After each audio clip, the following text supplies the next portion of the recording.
आप सबको जय मसीह की दोस्तों। मेरे आज के इस नए वीडियो में मैं एक बार फिर आप सबका स्वागत करती हूँ। दोस्तों, आज हम बात करेंगे पवित्र बाइबल के लूका की किताब, उसका 11 बाब, उसकी 29 से लेके 32 आयत तक, जिसमें स्वर्गीय चिन्ह की मांग लिखा हुआ है।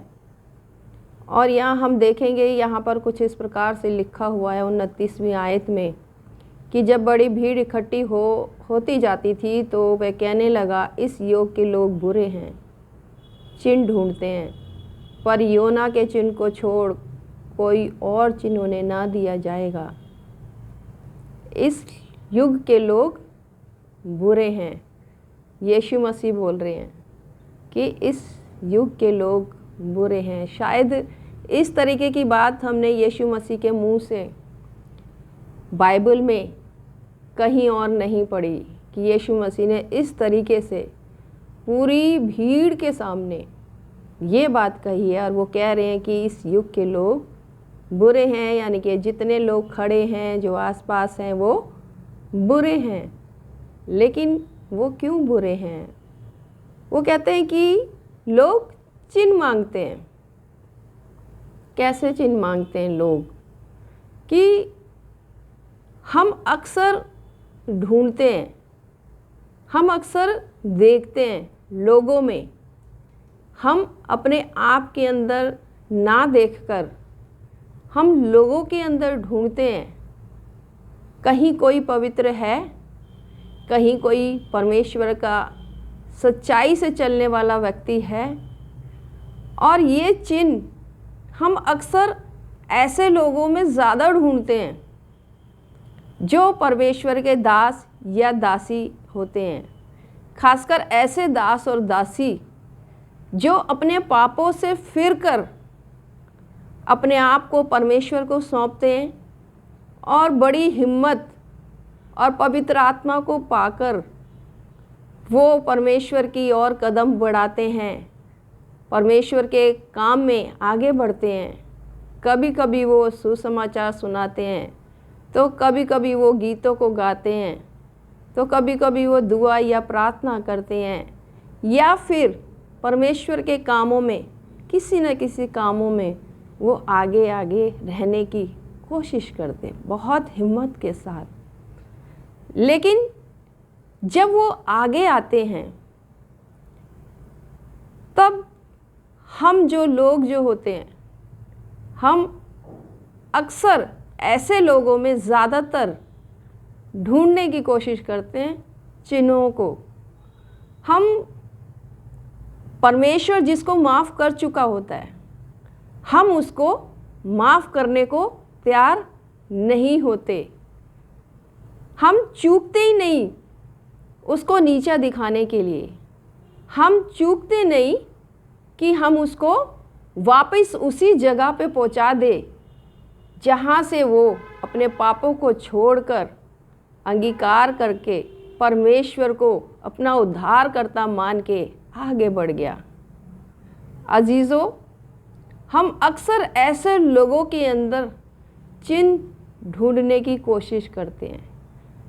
और वचन ये बताता है कि 29वीं आयत में वो कहता है कि इस युग के लोग चिन्ह ढूंढते हैं, पर योना के चिन्ह को छोड़ कोई और चिन्ह उन्हें ना दिया जाएगा। हम जितना मर्जी कोशिश कर लें, चाहे प्रभु के लोग और चाहे साधारण लोग, दुनियावी लोग, हम कितना मर्जी सच्चाई से चलें, चाहे हम कितने भी ईमानदार क्यों ना होए, लेकिन यीशु मसीह की बराबरी में हम लोग नहीं आ सकते। हम वो पवित्र नहीं बन सकते जो कि यीशु मसीह था, क्योंकि वचन ये बताता है, बाइबल ये बताती है कि पवित्र केवल एक है, खुद परमेश्वर, खुद यीशु मसीह। और हम लगे उस पवित्र इंसान को खोजने के लिए कि ये जो सामने वाला व्यक्ति जो हमें सिखाने या बताने की कोशिश कर रहा है, या ये व्यक्ति जो बड़े मगन होके भजन गा रहा है परमेश्वर के, या ये व्यक्ति जो प्रार्थनाएं कर रहा है, इस व्यक्ति के अंदर पूरी तरीके से परमेश्वर के चिन्ह है कि नहीं है? कहीं ये कोई ढोंग तो नहीं कर रहा? और हम उसके अंदर ढूंढते रहते हैं, खोजते रहते हैं, बारीकी से हम उसके साथ बातें करते हैं, और हमारी नज़र और हमारा मन उसमें इस बात में लगा रहता है कि कहीं कोई एक कमी हमें मिले और फिर हम बताएं कि तुम कुछ भी अलग नहीं हो। मेरे अजीज़ों, मेरे बहनों और भाइयों, प्रभु के लोगों, परमेश्वर ये कहता है ऐसे लोगों के लिए कि इस युग के लोग बुरे हैं, इस युग के लोग बुरे हैं। जैसे योना नीनवे के लोगों के लिए चिन्ह ठहरा, वैसे ही मनुष्य का पुत्र भी इस युग के लोगों के लिए चिन्ह ठहरेगा।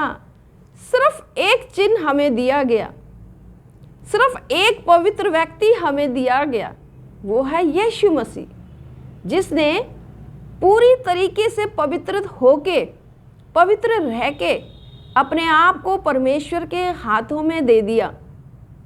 इस दुनिया में आया, इस दुनिया में जिया, चला फिरा, उठा बैठा, लोगों में बड़े बड़े काम करे, सलीब पर मारा गया, गाड़ा गया, तीसरे दिन वो जी उठा, ये चिन्ह, और उसने एक भी पाप नहीं किया और वो निष्पाप रहा। अगर हम वो चिन्ह आपस में एक दूसरे के अंदर ढूंढेंगे तो वो चिन्ह हमें कहीं भी नहीं मिलेगा, बल्कि उस चिन्ह को ढूंढने के चक्कर में हम कब खुद पापी हो गए और परमेश्वर के चुने हुओं के खिलाफ हम बयानबाजी करते रहे, तो हम खुद जो हैं इस वचन के अनुसार बुरे लोग कहलाएंगे। मेरे अजीज़ों, यहाँ पर लिखा है कि दक्षिण की रानी न्याय के दिन इस समय के मनुष्य के साथ उठकर उन्हें दोषी ठहराएगी, क्योंकि वे सुलेमान का ज्ञान सुनने को पृथ्वी की छोर से आई। दक्षिण की रानी इतनी दूर से आई, किसको देखने के लिए? सुलेमान को देखने के लिए, कि वो ऐसा कौन सा व्यक्ति है जिसको परमेश्वर ने अपनी बुद्धि दे दी, ऐसी बुद्धि दे दी, को इतना ज़्यादा धनी और इतना ज़्यादा बुद्धिमान मनुष्य, ज़रा देखूं तो सही, जाऊं तो सही कि वो सच में ऐसा है भी कि नहीं। और जब उसने उससे मिली, उसको देखा और उसकी बुद्धि की परीक्षा करी, तब उसने सुलेमान से कहा कि तू तो, जो मैंने तुझे सुना था, तो उससे भी कहीं ज़्यादा परमेश्वर ने तुझे बुद्धिमान बनाया है, और तुझ जैसा राजा कोई और मैंने कहीं नहीं देखा। और उसने परमेश्वर के उस काम के ऊपर, जो परमेश्वर ने उसको बुद्धि दी थी, उसके ऊपर यकीन करा, विश्वास करा, और इसी विश्वास से वो दक्षिण की रानी धर्मी गिनी गई।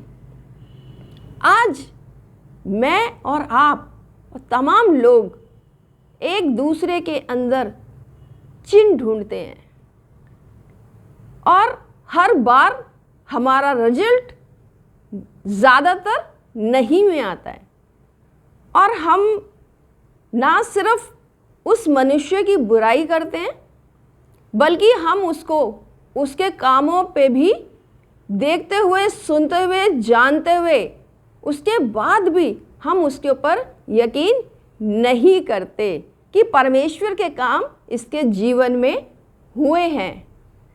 और हम लगातार परमेश्वर के लोगों में, या तमाम उन लोगों में जो परमेश्वर के अनुसार चलने की कोशिश करते हैं, उसके ऊपर लगातार इल्ज़ाम लगाते रहते हैं। आपको याद है उस व्यक्ति के बारे में जिसने कहा था कि अनंत जीवन का वारिस होने के लिए मैं क्या करूं? तब उसने कहा था, यीशु मसीह ने इसी में लिखा है चैप्टर 10 में कि एक व्यक्ति ने आकर उससे पूछा, हे गुरु, अनंत जीवन का वारिस होने के लिए मैं क्या करूं?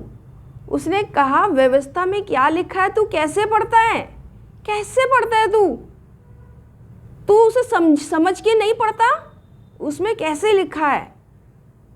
तब उसने बताया कि तू प्रभु अपने परमेश्वर से सारे मन, सारे प्राण, सारी बुद्धि, सारी शक्ति के साथ प्रेम रखना और अपने पड़ोसी से प्रेम रखना।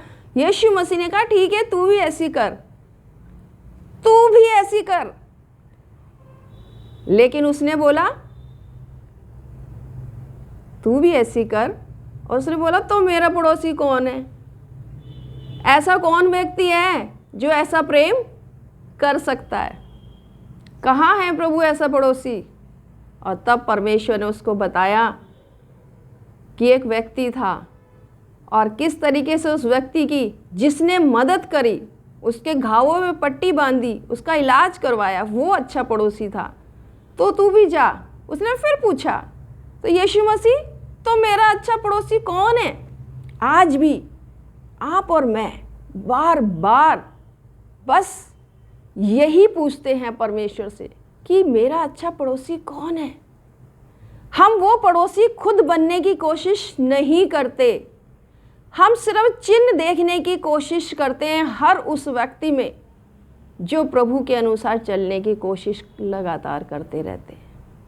कितनी बारी हम अपने शब्दों के बाणों से, अपनी बातों से उनको इतना ज़्यादा दुख देते हैं कि कितनी बारी वो सब कुछ छोड़ के बैठ जाते हैं, या तो वो वापस अपने फिर से पापों में चले जाते हैं, या फिर वो हताश और निराश रहने लगते हैं।